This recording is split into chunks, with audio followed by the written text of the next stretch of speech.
Hello Leafs Nation, I'm Rick Scarborough and you're watching Blue and White Weekly, where we bring you weekly updates on the Leafs and the hockey world at large. I'm starting my Grey Cup party, a little bit too early, but that's not what's important. What's important is we've got a brand new week of Maple Leafs hockey to talk about, so let's get into the news.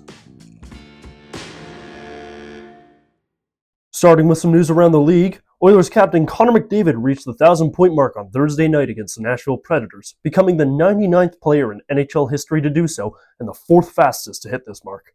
Only Wayne Gretzky, Mario Lemieux, and Mike Bossy hit this milestone faster. I want to congratulate McDavid for this accomplishment and thank him for not doing it against the Leafs, which we all thought he would. And a team other than the Leafs finally had the guts to beat the Jets, as the Tampa Bay Lightning handed Winnipeg just their second loss of the season with a 4-1 win on Thursday night. I'd like to note that with that win, Andrei Vasilevskiy has become the fastest goalie in NHL history to reach 300 career wins, doing it in just 490 games, which destroys the previous record set by the great Jacques Plante, who did it in 521. And before we get into the Leafs games of the week, we have some injury updates to discuss. For those, we'll throw to our rinkside reporter, Riley Roberts. Injuries are never something you want to see, especially with important players, but that's exactly what the Leafs are experiencing right now with Auston Matthews. The 27-year-old captain has missed the last 6 games with what the team is only calling an upper body issue. We know that this is not related to the wrist issues that Matthews has had in the past that caused him to get surgery in the 2021 offseason. Coach Berube did explain to reporters that this current issue is something that Matthews has been dealing with since training camp in September, which could explain his lack of production so far this year, as he only has 5 goals and 6 assists through 13 games this season. Numbers that would look good on any other player, but not the reigning Rocket Richard Trophy winner. Luckily for the Leafs, they have just 4 games over the next 14 days, which should afford them time for Matthews to return to the lineup before the schedule picks up pace again. In further injury updates, we still have no word on what exactly occurred to Max Pacioretty's leg last weekend against the Montreal Canadiens, but TSN's Darren Dreger is reporting that the 35-year-old will miss extensive time. Additionally, Kalle Järnkrok, who has been on LTIR since the beginning of the year with a sports hernia, has suffered a setback in recovery and is meeting with specialists in New York, according to GM Brad Treliving. We do, however, have happier roster news, as Jani Hakanpää has made his long-awaited debut against the Capitals on Wednesday after a brief conditioning stint with the Toronto Marlies. And speaking of the Marlies, rookie forward Fraser Minton is back on the ice after being injured in a prospect showcase in September. Through 3 games so far with the Marlies, the 2022 second-round pick has 3 points and is quickly making a name for himself in the American Hockey League. Matthews was not the only Leaf who took Tuesday night off, as it seems the only player who bothered clocking in was Anthony Stolarz. The Senators scored just 41 seconds into the game, and the Leafs could not catch up. Stolarz stopped 38 of 41 shots, but it was Linus Ullmark who walked away with the 27-save shutout, and Ottawa took this game 3-0. This has been a pattern developing between these two teams, and with more thoughts on the Battle of Ontario, we go to our senior analyst, Byron Doyle.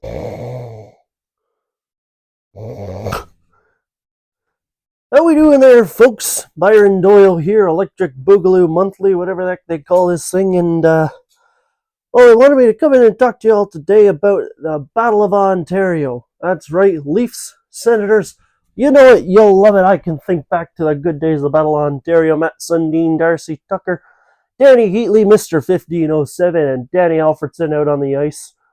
Senators had a lot of Dannys back in the day. That's kind of weird.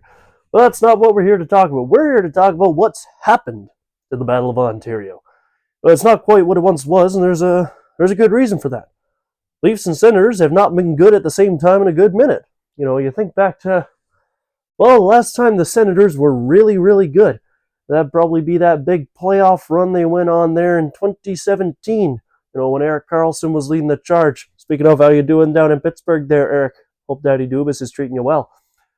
I think back to those days, and Sens were doing all right, but the Leafs weren't too hot, and then it'd only be the next season or two, you'd pick up Pappy, you'd pick up Marner, Willie's joining the team, JT's signing the contract, the Leafs are the top dog, and the Sens, they weren't that. And the Senators have not reached that peak in a good long while, but they're climbing their way back, right? So, where does that leave us now? Leafs are good, Sens are bad? Well, you wouldn't be thinking that if you just looked at these last few games against each other. If you go back to last season, the Leafs and Senators have played each other 5 times in the regular season. And guess who's won 4 of them?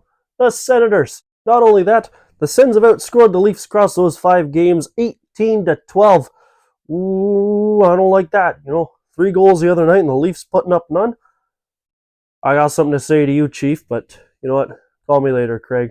We can talk that out. But why is all this happening? Well, I think the simple answer is the Leafs just don't care. It's common knowledge that the Leafs will put up poor performances against teams far worse than them. It's because they just don't care. It's not that winning mentality. The winning mentality is you steamroll everybody in your way, no matter how much better, how much worse they are. But the Leafs don't try against worse off teams, and that's how they view the Ottawa Senators, and they got to stop doing that because the Sens, you got to put some respect on them. They're putting the work in this year. Here's hoping they make the postseason. Here's hoping that there's a Battle of Ontario in the playoffs. If you think back to last year, Morgan, Riley, Ridley, Gregg, that whole instant, we thought the Battle of Ontario was back, but it really wasn't. That's because the Leafs, they got their pound of flesh. We took out Ridley, Gregg. Riley got suspended in the 5 games without him. We went undefeated. We're rolling. Ottawa's in the rear view. We don't care. But the Senators, they still care. They still got something to prove. And that's why until the Leafs smarten up and put some respect on the Senators' name, the Sens are going to have your number, boys. All right, Dickie, that's all I got for today. Let's send it on back to you. Apologies for the jarring cuts and edits on Byron's tape. He went on for about 28 minutes, and at one point was sobbing and crying over the loss of his Pontiac, which he crashed 20 years ago. Get over it, bud. Hoping to put that abysmal performance behind them, the Leafs marched into Washington on Wednesday to battle Alex Ovechkin and the Capitals. The Capitals opened the scoring in this one, but Bobby McMahon quickly tied it up in the first. Yet he is not the star of this play necessarily. For more on this goal, it's time for getting skillsy with Gilsey. Alrighty, fellas, you already know what time it is. It's time for getting skillsy with Gilsey. Alright, boys, we're back for yet another one, and we're going to the first period Leafs Capitals. Johnny T, the man, your former captain, John Tavares, taking it up through the neutral zone, and absolutely disgusting play here by Johnny. And honestly, if Mike Roy, defender on that play, if he doesn't bite so hard on Johnny, this probably doesn't work out. Right, so you see down below there in the screenshot and the NHL Edge goal visualizer, shout out NHL.com.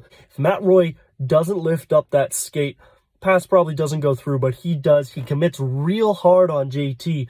So does former Leaf Rasmus Sandin. They both go for JT because why would you not try to cover a guy like John Tavares? Oh, he's a beauty. And it's leaving Bobby McMahon wide open.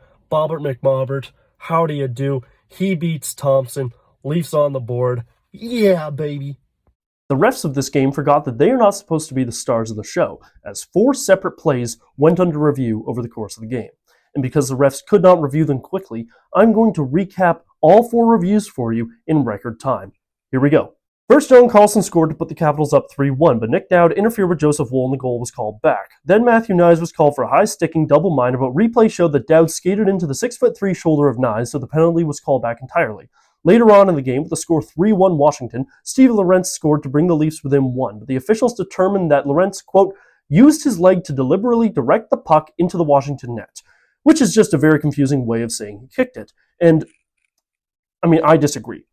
Later on in the third, after the refs were okay with Nylander scoring to make the game 3-2, Matthew Knies tipped in a Morgan Riley shot to tie the game. The refs called this goal back, however, for a high stick, forgetting once again that Matthew Knies is 6'3" and, by that logic, a certified big boy. The callback goal would be made up for, however, as Mitch Marner would tie it up at 3 with 48 seconds left in regulation. Then in overtime, John Tavares would channel the power of the amulet once again to beat Logan Thompson on a breakaway and secure the Leafs' comeback 4-3. That was a lot to talk about. I'm tired.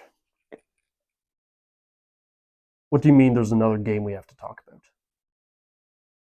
The Leafs met with the Oilers on Hockey Night in Canada, and Ryan Reeves decided to spend his Saturday evening killing a man, as he rocked Darnell Nurse with a hit to the head. Nurse would leave this game with injury, and Reeves would be ejected. As we're recording this just moments after the end of the game, there's no word yet on Nurse's condition or any supplemental discipline coming to Reeves, but we'll bring you updates as they're made available. The Oilers led this game 2-1 for a majority of play until there were just 7 minutes remaining, when Matthew Knies and Bobby McMahon would score almost exactly a minute apart to give the Leafs the lead. but Leon Draisaitl would tie it back up with just a minute 29 on the clock to send us into overtime. And it's in overtime that Mitch Marner would play the hero, collecting his 200th career NHL goal as the Leafs took this one 4-3. On the Sportsnet broadcast, Craig Simpson said that this game had a playoff atmosphere to it, and that just reinforces what I've believed for years. A Toronto Maple Leafs Edmonton Oilers Stanley Cup final would be the best thing to happen to hockey since the invention of the skate. And it's a quiet week ahead with only 2 games on the schedule. Wednesday night at home against the Vegas Golden Knights, and then Sunday night, also at home, in a historic first ever meeting with the Utah Hockey Club. We'll have both those games for you next week, plus so much more, but for now, thank you very much for watching Leafs Nation. Be sure to like and subscribe, and remember, go Argos.